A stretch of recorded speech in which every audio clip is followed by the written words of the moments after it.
In the Old Testament, God commands the destruction of entire peoples. Han Meditations.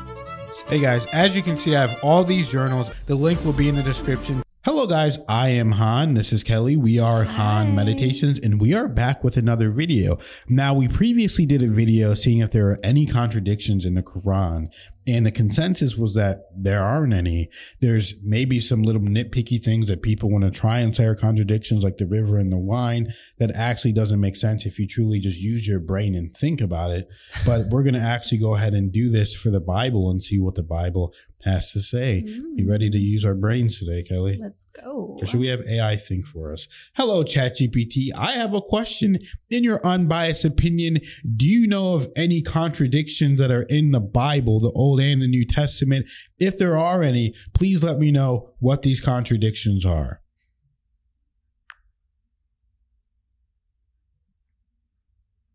The question of contradictions in the Bible is a topic that has been debated for centuries by scholars, theologians, and critics. Like the Quran, believers in the Bible view it as divinely inspired and see no contradictions when interpreted correctly. However, critics and some scholars have pointed to passages that they believe show discrepancies, particularly when comparing the Old Testament and New Testament, or even within different books of each. Here are a few commonly cited examples of what critics consider contradictions in the Bible, along with some common responses. 1. The creation story, Genesis 1 versus Genesis 2. In Genesis 1, the creation of animals appears to happen before humans, while in Genesis 2, Adam is created before the animals and Eve comes afterward. Response. Many Christian and Jewish scholars explain that Genesis 1 and Genesis 2 are not meant to be read as two conflicting accounts, but as two different perspectives on creation. Genesis 1 is a broad, orderly account, while Genesis 2 focuses specifically on humanity. 2. How Judas died, Matthew 27:5 versus Acts 1:18. In Matthew 27:5, Judas Iscariot hangs himself, while in Acts 1:18, he falls headlong and his body bursts open. Response. Some interpret this as describing different aspects of Judas's death. He could have hanged himself, and later his body fell and ruptured. Others suggest that Matthew and Acts were written by different authors with different theological goals, so they focused on different details. 3. God's character, Old Testament versus New Testament.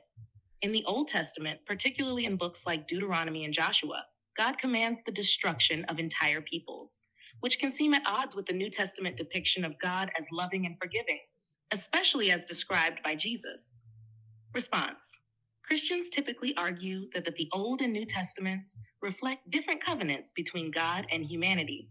The Old Testament reflects a time when God was guiding the Israelites as a distinct nation, while the New Testament represents a new covenant of grace and mercy through Jesus.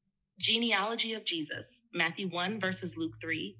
The genealogies of Jesus in Matthew and Luke differ significantly, particularly in the names of Jesus' ancestors. Response. Some scholars propose that Matthew's genealogy traces Jesus' lineage through Joseph, while Luke's genealogy traces it through Mary. Others believe that the authors were presenting theological, not strictly historical, genealogies to emphasize different aspects of Jesus' identity. 5. God's commandments on killing, Exodus 20:13 versus Joshua 6:21. Exodus 20:13, the 10 Commandments, states, "You shall not murder."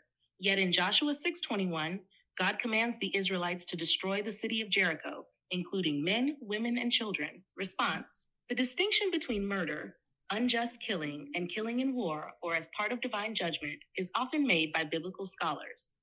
They argue that the commandment prohibits unlawful killing, but does not necessarily apply to every context of war or divine justice. 6. Salvation by faith versus works, Romans 3:28 versus James 2:24. Romans 3:28 states that a person is justified by faith apart from works, while James 2:24 says that a person is justified by works and not by faith alone. Response. Many theologians see these passages as complementary rather than contradictory.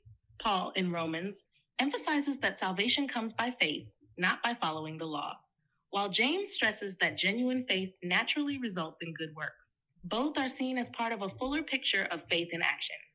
These are just a few examples, and whether they are viewed as contradictions or differences in emphasis, often depends on the perspective of the reader. Some scholars argue that apparent contradictions arise from differing literary genres, historical contexts, or theological aims of the biblical authors. Many believers reconcile these passages by viewing the Bible as a complex, divinely inspired text that must be interpreted within its broader narrative. Would you like to explore any of these examples?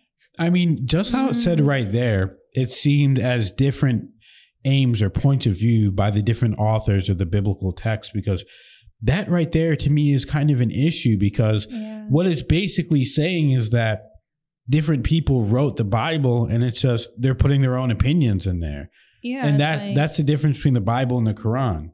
It's like we're essentially reading these authors' interpretations, right? Like, at which point does it not even really have to do with Jesus? It kind of just has to do with these people's opinion. No, you're right. And I do think that things can change depending on the time. Yeah. But it does. Like, for instance, it says don't eat pork in the Old Testament. Then in the New Testament, you can eat anything, essentially.